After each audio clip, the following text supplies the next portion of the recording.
Okay, I want you to picture something for me. Close your eyes and imagine you're waking up in the morning, not to the sound of alarm, not to the sound of your kids stomping around the house, not to worrying about stress about getting to work on time, but instead it's the sounds of waves crashing, lights coming through the blinds, you pull them back, and there it is, the beach with the waves coming in, your own beachfront property. You get your cup of coffee, you walk outside, you enjoy that salt air, and you realize, I made it. I have my own beach house retirement. That's the dream, right? Yeah, and most people hear that and immediately think, no, that's not for me. That's for the rich or the lottery winners. But here's what we're going to do today. We're going to run the real numbers, not the fantasy version on Instagram that you see, but the real actual math and the real actual plan it takes to get there. Yeah, because here's the thing. It is achievable. Not by accident, not by luck, but by making small strategic steps now that will get you on track to reaching that goal if that's what it is. But today we're going to sit down and figure out, can you retire in a beach house? Let's find out.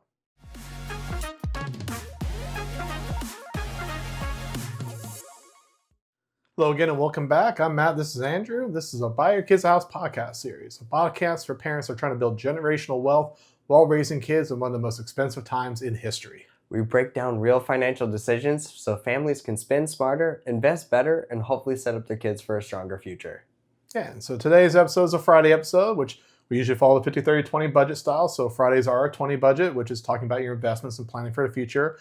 And we're going to start figuring out maybe a little bit of starting to see the light at the end of the tunnel, what that future is going to start to look like, and figuring out, where you want to retire at, how to make that happen, what is all the fruits of your labor coming for and everything, because we don't see the benefit from it. It can be very tough to, keep in the mindset of chugging along when you don't see, the carrot at the end of the stick type thing, like, when you're just going along. So we're trying to figure out the plan to get to there. We're going to do a little series of different types of retirements because everyone has their own different version of it. Yep. So today we're covering what I think is one of the most basic ones that a lot of people think of is retiring in that beach house. Yeah. And if this is the type of content you like, please like, share, subscribe, help us out in this journey. This is something we're all trying to build and grow together, and we need your help to do so. Yeah. So please, smash that like button, put in the comments of, hey, is a beach house where you want to retire at? Or heck no, I want to be as far away from the beach as possible. But we're going to go first through a little bit of what your general retirement budget will look like. Because again, the budget you have currently while you're working and your income producing years is going to be significantly different than what it's going to look like in your retirement age. So I think we're going to turn over to Andrew here. We're going to show a little bit of, here's what kind of a little bit of a basic rundown of what your 50, 30, 20 would look like. Now, again, your 50 is your needs, your 30 is your wants, and your 20 is your investment for retirement or helping life insurance and things along those lines. There are other areas within the category here, but this kind of gives kind of the big basics. Yeah.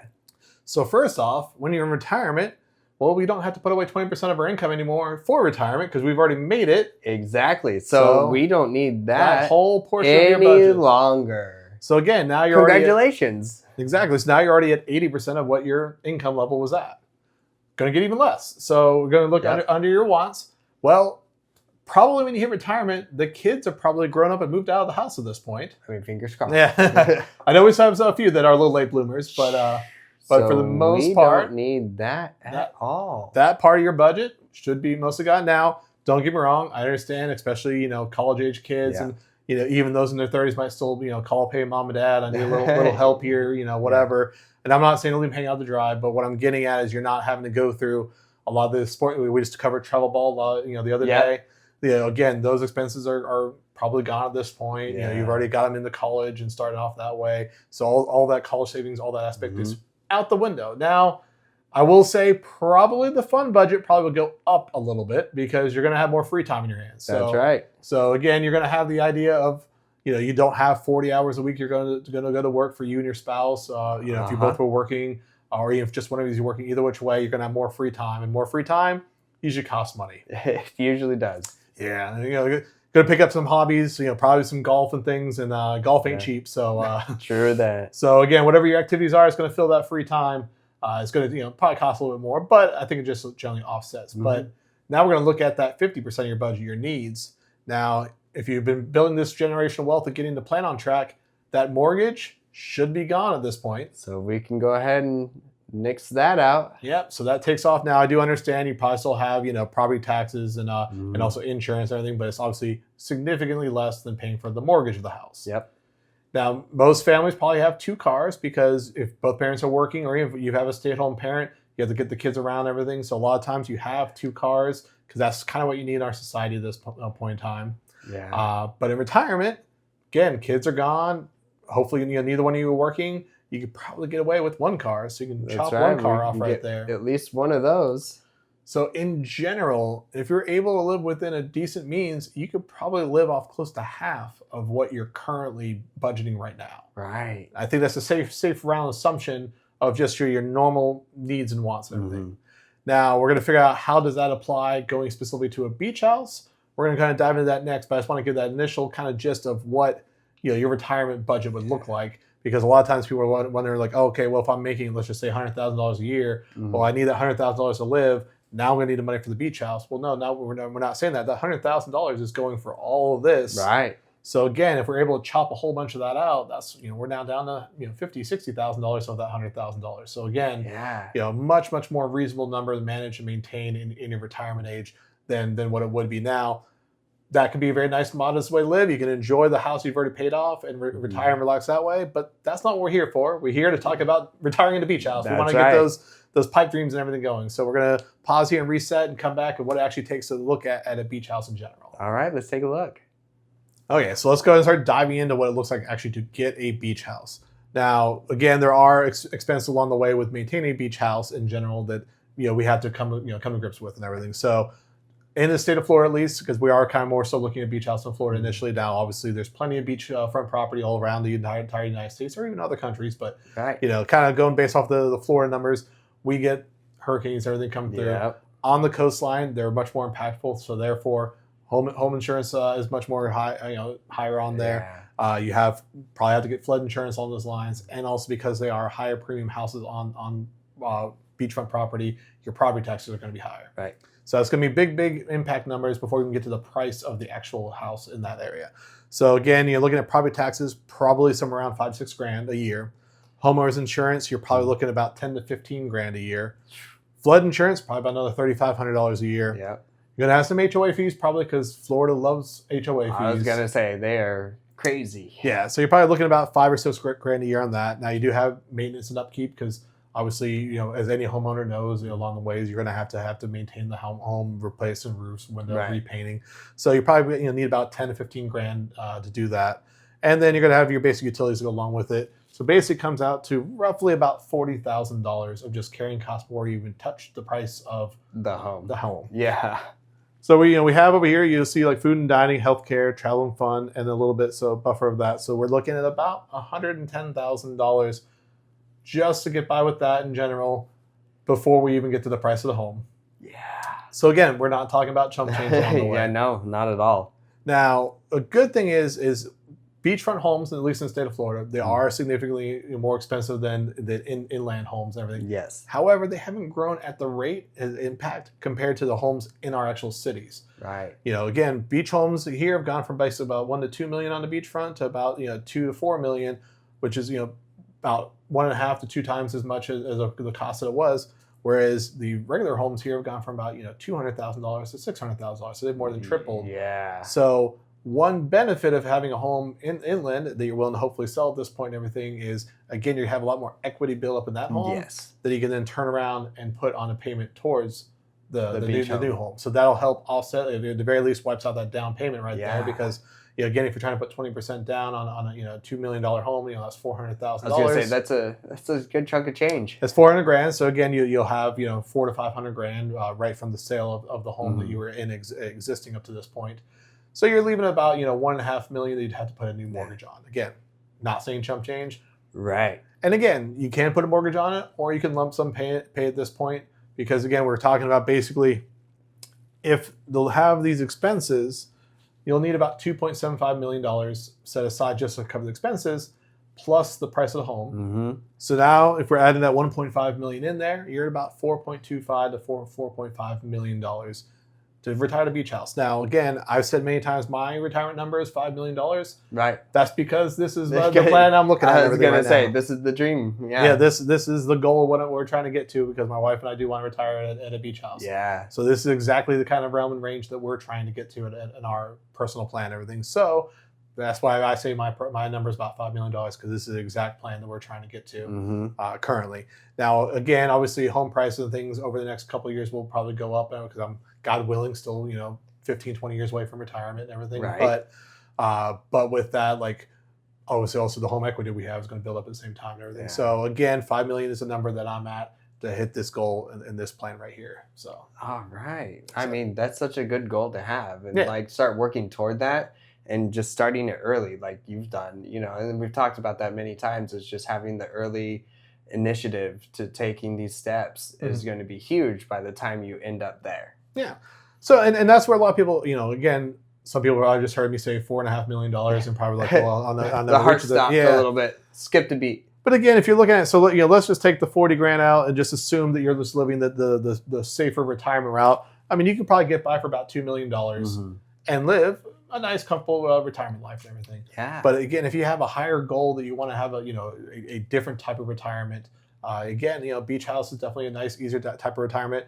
Again, we talk about your fund costs going up. Well, the beach is its own built-in set of funds, so that can also help offset the fund costs. Yeah. Now, granted, for me, especially in Clearwater, I might be going to Frenchies and getting a lot of rum runners, so the bar tab will probably shoot up a little higher. I was going to say that fun and food is going to go up. Yeah, all the fish I want, and all the rum runners at Frenchies and everything is definitely going to spike that fun tab a little bit. But if you're a little more relaxed and just can walk out and just enjoy the sand and the beach, that can offset that cost a little bit, because as you look on here, travel and fun, 18 grand a year. Maybe you want to get by with 10 grand and cut back a little bit on that to help make things more achievable. Maybe get down to that $3.5 million range. But again, I think the plan is having a home currently paid off that you can then flip into the down payment, and then offsetting the difference of it. Now, you could, in theory, you don't have to pay it off with cash. You could have it offset for the actual mortgage payment along the way. But either which way, you still want to have the monetary asset there when you hit the retirement goal. Yeah. That you'd have to figure out at that point what are interest rates at that point, and would it be more beneficial to pay the mortgage interest on the home at that point, or would it be still believe in the investments and have the difference of the investments going? We've talked about that with the forever funds and everything. Yeah, we have. That's our main goal with this. But at that point, obviously we don't know what interest rates are going to look like at that point in time. But if they're anywhere 7% or higher, I would say pay for it in cash. But if it's below 7%, preferably below than 5%, but that would be starting to be the realm of like, okay, well maybe I'll leave the investment and just pay the mortgage off and then still leave the asset there. So something to look at when it gets to that point. But again, that $4.5 to $5 million range, I think, is a nice, comfortable number to have to be able to achieve the beach house retirement that you want. And it's not too drastic of a measure. I was going to say it's not awful. Yeah, for sure. Especially if you're giving up your other mortgage. You're selling your house, or hopefully your mortgage is paid off by now. Yeah. But you're selling that home to put toward this and being able to live right on the beach. And we're talking about like beachfront. Yeah. I mean, and again, you could go a little bit cheaper if you want to go just on the other side of the street, or you want to get a condo, or you want to be a few blocks inland. You can make that number go way, way down. Like, again, I'm shooting for the moon here. Like I want I don't need a big house on the water, but I'm talking like decent little shack like right on the beach that the path walks right out and your toes are in the sand. So that's what I'm shooting for. But yeah, absolutely, you can bring that $4 million home easily down to 500,000 or 800,000 again just by going a few blocks inland. So the number drops off very significantly in a very short distance from the beach. But again, if you're going for the dream of like you walk out your back door, there's the beach. There's the beach and everything. That'd be the $5 million I think would be able to get you there, and that frame of and then still have a comfortable retirement. You're not having to eat ramen every day and everything. So. Exactly. You don't have to go back to the college food style. And we don't want to do that in retirement. No. But I think that's kind of the benchmark where we're at, and then we'll talk about what it takes to get to that $5 million in retirement, and then kind of wrap things up from there. All right. Okay, so I think right now we want to look at the idea of the path to get to that $5 million retirement, because again, a lot of times people hear millions of dollars, they start the ears turn off and they're like I'm never going to see that. How do I get to that? And again, it's these small steps and it's time. Time is one of the biggest factors in this. But if we're saying household, if you're taking a home $100,000 a year, that should be roughly about $20,000 that you're putting towards investments. And in order to get to that $5 million number, assuming a 10% rate of return, which the S&P 500 has averaged over 10% in the last 30 years. So again, don't know the future, but let's just go ahead and figure 10% is the Right. nice rate of return you can get without being too aggressive with what you're investing in. If you're looking at 30 years, you're looking about how to put away about $2,200 a month.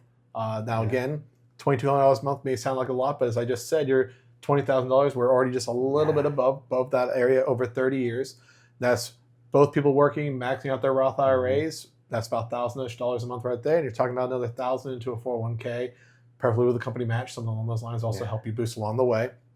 If you're willing to wait a little bit longer, like 35 years, so if we're talking you start at 30 and you're willing to go to 65, 35 years, you're talking only $1,300 a month.